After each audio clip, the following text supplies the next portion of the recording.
नमस्कार शेतकरी बंधूंनो, माझं नाव सुधाकर मुंजारी चिंचोलकर, राहणार लामेवाडी, तालुका माजलगाव, जिल्हा बीड। मी आज दिनकर भगवानराव कापशे यांच्या शेतात नवनीत या वाहनाचे कापूस बघायला आलतो। तरी ह्याची वाढ भरपूर आहे व बोंडांचे अंतर पण कमी आहे। हे समजा रोगाला बळी पडत नाही जास्त, त्याच्यामुळे शेतकऱ्याचे 1-2 फवारण्या वाचतात।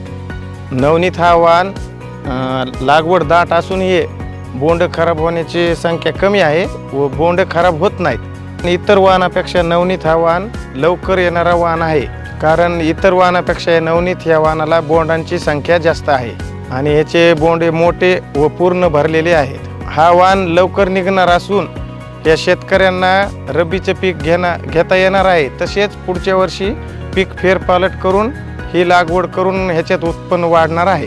तसेच पुढच्या वर्षी मी पण नवनीत या वाणाची 10 पॅकेट लावणार आहे व शेतकरी बंधूंना मी आवाहन करतो की तुम्ही पण नवनीत या वाणाचे 1-2 पॅकेट लागवड करून आपले उत्पादन वाढवावे।